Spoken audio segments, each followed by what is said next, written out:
যে 4 জন এমপি বানালাম সাতক্ষীরায়, এখনো আমাদের তেল আমরা পাই না, বিদ্যুৎ পাই না, লোডশেডিং পাই না, আমরা দায়ী হয়ে যাই। মাননীয় স্পিকার, সেদিন কিন্তু বিএনপির কোনো ভাই শহীদ হয়নি, ইসলামী ছাত্র শিবিরের ভাইরাই শহীদ হয়েছিল।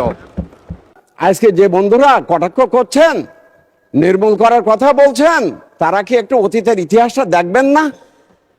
সাতক্ষীরা 1 আসন থেকে নির্বাচিত মাননীয় সদস্য জনাব মোহাম্মদ ইজ্জত উল্লাহ। জনাব মোহাম্মদ ইজ্জত উল্লাহ, আপনার সময় 5 মিনিট। ধন্যবাদ আপনাকে। মাননীয় স্পিকার, আপনাকে ধন্যবাদ। মহান রব্বুল আলামিনের দরবারে শুকরিয়া জ্ঞাপন করছি। আর আমার নির্বাচনী এলাকা তারা কলারোয়া সাতক্ষীরা 1 আসনের ভোটারদের বা জনগণকেও আমি ধন্যবাদ জানাচ্ছি। মাননীয় স্পিকার, আজকে আমাদের সরকারি দলের বেশ কয়েকজন বন্ধু জামাতকে কটাক্ষ করেই বক্তব্য রাখলেন। তো আমি বলতে চাই যে আমাদের একটু ইতিহাসটা জানা দরকার।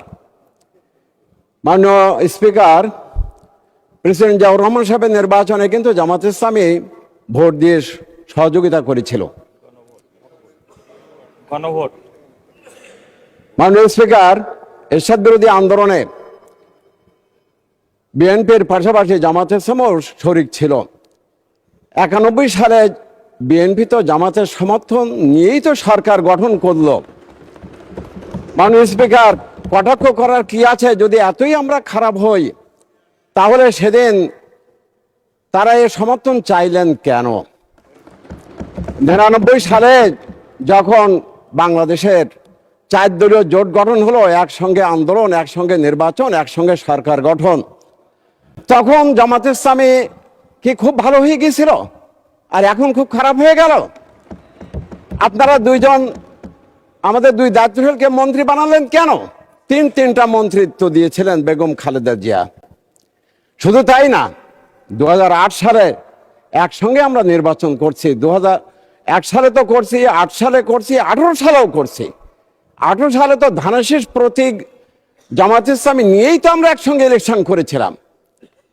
মাননীয় স্পিকার, আজকে যে বন্ধুরা কটাক্ষ করছেন, নির্মূল করার কথা বলছেন, তারা কি একটু অতীতের ইতিহাসটা দেখবেন না? স্বৈরাচার বিরোধী, ফ্যাসিস্ট বিরোধী আন্দোলনে বেগম জিয়ার আহ্বানে যেদিন তিনি আহ্বান জানিয়েছিলেন হেফাজতের মিটিং থেকে, শুধু তাই না, আরেকটা ছিল ডেমোক্রেসি, কি জন মার্চ ফর ডেমোক্রেসি। মাননীয় স্পিকার, সেদিন কিন্তু বিএনপির কোনো ভাই শহীদ হয়নি, ইসলামী ছাত্র শিবিরের ভাইরাই শহীদ হয়েছিল। আমরা প্রেসিডেন্ট জিয়া এবং বেগম জিয়াকে বিএনপির নেতা কর্মীদের মতো আমরাও শ্রদ্ধা করি। সারা বাংলাদেশের জামাত ইসলামী তথা ইসলামী দলগুলোর লোকেরা প্রেসিডেন্ট জিয়া বেগম জিয়াকে আমরা বিএনপি নেতাদের মতো না হলেও আমরা শ্রদ্ধা করি। কিন্তু আমি আশ্চর্য হয়ে যাচ্ছি যে আমাদের বর্তমান বিএনপি কোন দিকে চলছে। সেই বিএনপি তো নেই। আমার প্রিয় সহকর্মীদের বা আমাদের এখানকার সরকারি দলের ভাইদের বলতে চাই, একটু অতীত ইতিহাসটা একটু পর্যালোচনা করে আমাদের সঙ্গে সেই ধরনের কথাবার্তা বলেন। মাননীয় স্পিকার, আমার তো সময় অন্তত মিনিট 5 বাড়িয়ে দিন। আমি আপনাদের বলতে চাই যে আমাদের বিরোধী দলীয় নেতা, আমাদের দলের নেতা আমিরে জামাত প্রথম দিনেই তো বলেছেন যে আমরা সরকারকে সহযোগিতা করতে চাই। আজকে কেন আমাদেরকে আন্দোলন সংগ্রামে আপনারা ঠেলে দিচ্ছেন?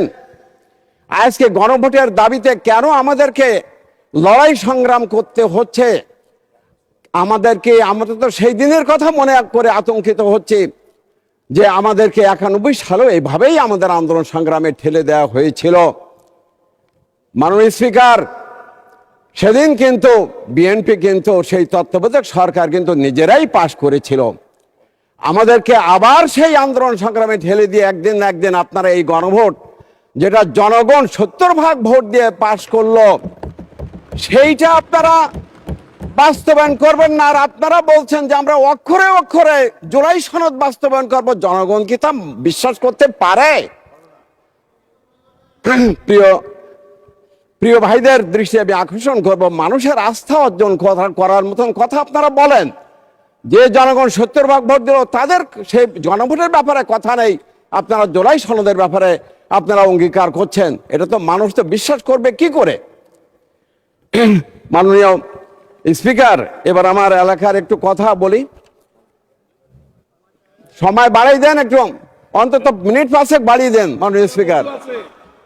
জি, আপনাকে 2 মিনিট বাড়ানো হলো, ধন্যবাদ আপনাকে। মাননীয় স্পিকার, আমার জেলা সুন্দরবনের জেলা। নাবারণ থেকে মুন্সিগঞ্জ পর্যন্ত রেল লাইন আমাদের দেওয়া লাগবেই সরকারকে। আপনি একটু আমাদের পক্ষ হয়ে একটু বলেন, এটা সাতক্ষীরাবাসীর প্রাণের দাবি।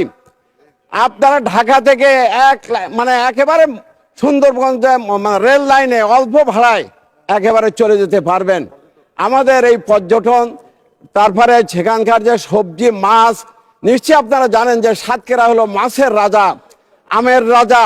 সেই ফসল, সবজি, ফল সব কিছু ঢাকা শহরে একেবারে অল্প খরচে চলে আসবে। আপনারা কম দামে এখানে জিনিসপত্র সব পাবেন। মাননীয় স্পিকার, আমাদের এখান থেকে যখন বাড়ি যাই, গিয়ে যখন দেখি যে বিশাল লাইন, তেল সংকট, লোডশেডিং ঘন্টার পর ঘন্টা, আমরা জবাব দিতে পারি না। আমাদেরকে বলে যে 4 জনে বানালাম সাতক্ষীরায়, এখনো আমাদের তেল আমরা পাই না, বিদ্যুৎ পাই না, লোডশেডিং পাই না, আমরা দায়ী হয়ে যাই। আমরা যতই বলি যে এটা জাতীয় সংকট, কিন্তু পাবলিক মানতে চায় না। এই জন্য সরকারকে অনুরোধ করব, যত দ্রুত সম্ভব, বিশেষ করে যে আজকে যে আমাদের কমিটি গঠন করা হলো, এই কমিটি যত দ্রুত, সরকারি দল বিরোধী দল মিলে, বাংলাদেশের ইতিহাসে এটা আজকে একটা অনন্য যে আমরা এটা করতে পারলাম। মাননীয় স্পিকার, আমরা কি ছাত্র রাজনীতি সহ আমরা যে আজকে আমাদের বাইরে গিয়ে আন্দোলন করতে হয়, এসব কি আমরা এরকম কমিটি গঠন করে কি আমরা ঠিকঠাক করতে পারি না? আমাদের তো এই জাতি গঠন তো আমাদেরকেই করতে হবে, এই দেশটা তো আমাদেরকেই গঠন করতে হবে। আজকে আপনি দেখেন সরকারি দলের ভাইরা যেভাবে বক্তৃতা করেন, মনে হয় যেন বিরোধী দলের। হসপিটালে চিকিৎসা নেই, রাস্তাঘাটে ভাঙাচোরা, এটা তো সরকারি দলের লোকেদের বক্তৃতা হতে পারে না, কিন্তু আজকে তাই করতে হচ্ছে।